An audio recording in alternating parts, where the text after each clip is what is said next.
Assalamualaikum warahmatullahi wabarakatuh. Yang saya hormati Bapak Muhammad Shodiq, MPDI, selaku dosen pengampu mata kuliah Sejarah Peradaban Islam. Yang saya hormati Bapak Hafidz Fatur Razi, SPD, selaku narasumber yang akan saya wawancarai.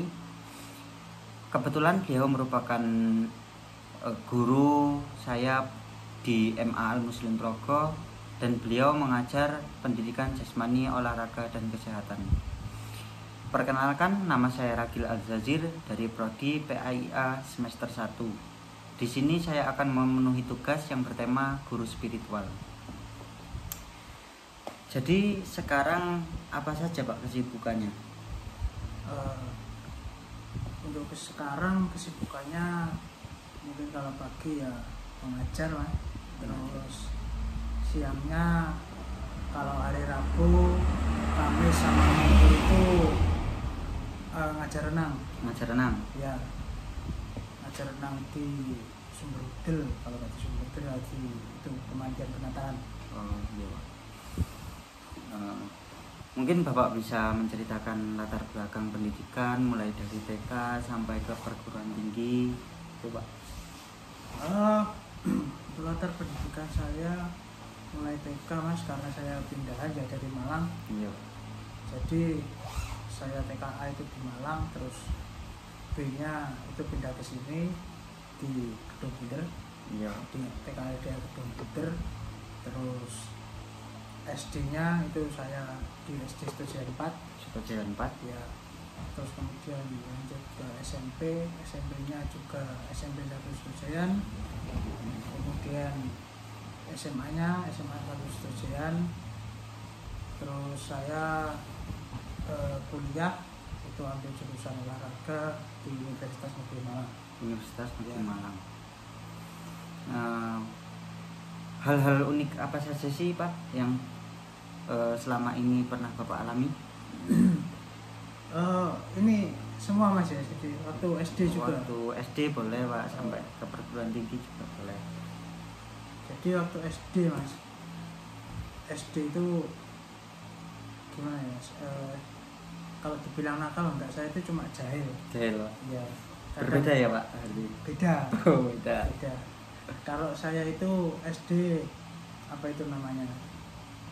Sering itu kan bawa sepeda Mas. Bawa sepeda. Di parkiran itu sering ngambil pentil teman saya. Pentil? Oh ya, tutup itu ban itu Pak? Tutup ban. Ya. Jadi kadang itu saya iseng itu saya ambil untuk pentilnya. Kalau nggak gitu teman saya yang cewek itu kadang tasnya saya kerek di tiang bendera. Bisa begitu Pak? Iya. Mungkin ada hal lagi. Kalau SD mungkin itu, terus waktu SMA Mas. Mungkin waktu SMA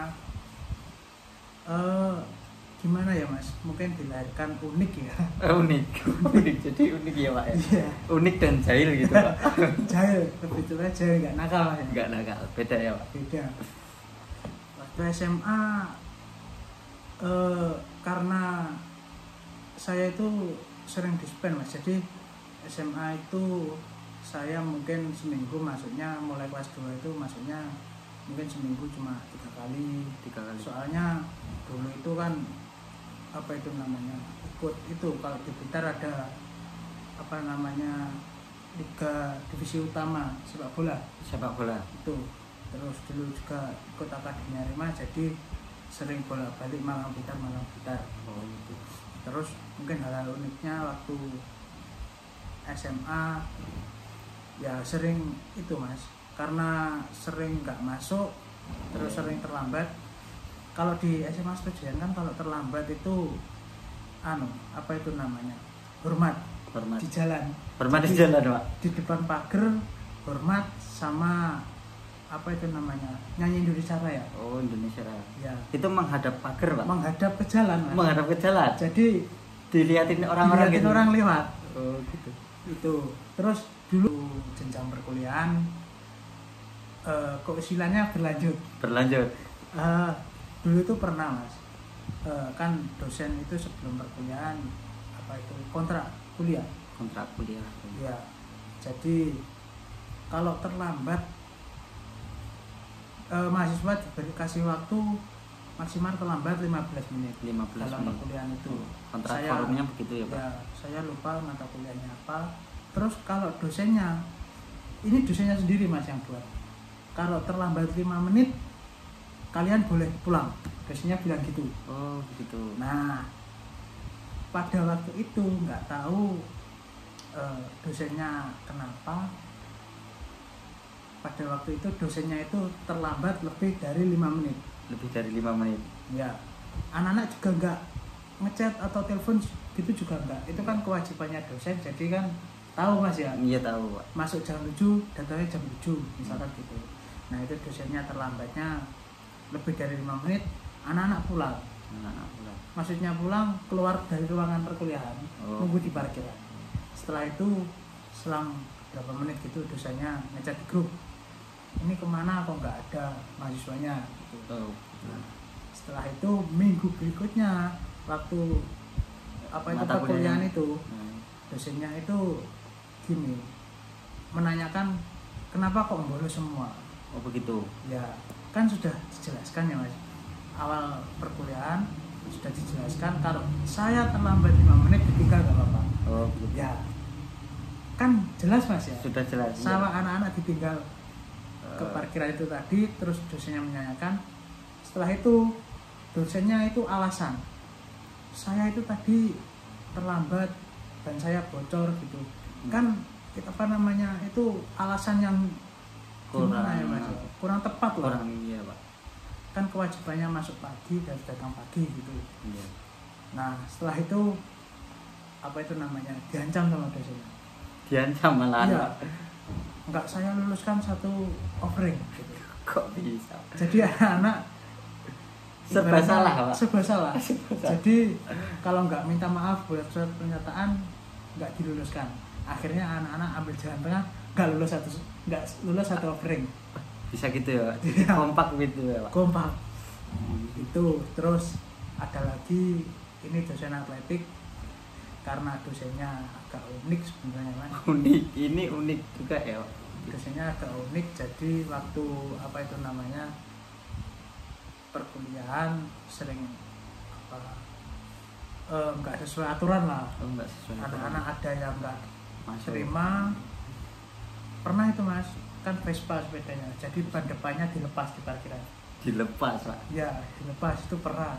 Terus waktu di stadion waktu atletik itu juga pernah. Teman saya punya inisiatif piye lek joget dikei pasir. Ya, jadi waktu setelah perkuliahan kan dosennya ada jam lagi di situ. Iya Pak. Teman saya ambil kresek, cari pasir di lapangan voli pantai. Jadi satu kresek itu Mas dimasukkan ke jok. Dimasukkan ke jok. Iya. Saya itu lupa dulu tuh gimana bukanya kok bisa kebuka itu loh joknya. Mungkin Jadi nggak dikunci paling Pak. ya mungkin seperti itu. Jadi di apa itu namanya di tempat bensinnya itu pasir semua. Pasir semua. Jadi ya, dalam tanknya itu Pak. Iya. Terus setelah naruh pasir, anak-anak minggir lihat ekspresi dosennya gimana. Ada Mas videonya. Ada Pak. Ada, nanti saya kasih tahu. Jadi Kok bisa ya? setelah perkuliahan dosennya itu bingung ini siapa yang ngasih pasir. Iya. Gitu mungkin Mas. Itu mungkin keunikan itu, tapi jangan dicontoh Mas, itu terlalu main ekstrim lah ya ekstrim, istilahnya. Terlalu beresiko. Ya. Jadi kan sekarang Bapak sudah menjadi seorang pengajar ini, seorang pendidik. Apa sih Pak tantangan yang selama ini Bapak hadapi selama menjadi seorang pengajar itu? Tantangannya sebagai seorang pengajar mungkin yang pertama itu kita harus tahu karakteristik setiap siswa. Jadi setiap siswa penanganannya beda. Terus apa itu namanya, kadang ada siswa yang bandel terus pasif di kelas. Ya kebetulan ini saya kan jadi wali kelas. Jadi harus paham betul karakter siswa, menghadapinya gimana. Soalnya siswa itu ada yang kadang dikasih pengarahan yang baik, siswanya malah apa itu namanya, istilahnya malah nggak terima. Terus jadi besoknya nggak sekolah, itu ada. Jadi pendekatan-pendekatan seperti itu perlu dipahami lagi.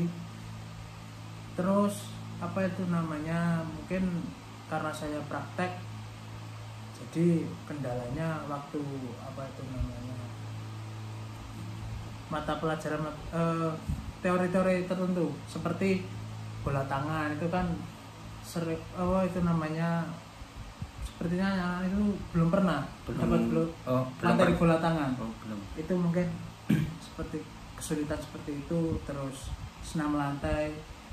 Ya, jadi dulu itu pernah hampir keselio Mas, karena salah teori. Saya menjelaskan ini gini, anak-anak nangkepnya enggak gitu. Enggak gitu. Pernah kemarin itu satu anak laki-laki tangannya keselio soalnya tumpuannya salah. Ya, mungkin hal-hal seperti itu kesulitannya. Jadi mungkin cukup itu saja yang saya tanyakan, dan mungkin ada pesan untuk saya ke depannya harus bagaimana gitu Pak?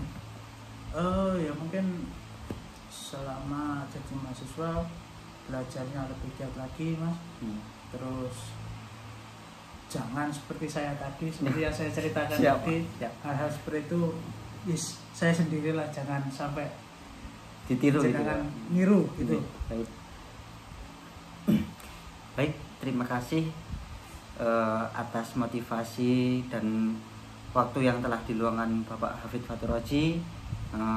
Saya selaku pewawancara, jika ada salah kata atau kurang lebihnya saya mohon maaf. Saya akhiri. Wassalamualaikum warahmatullahi wabarakatuh.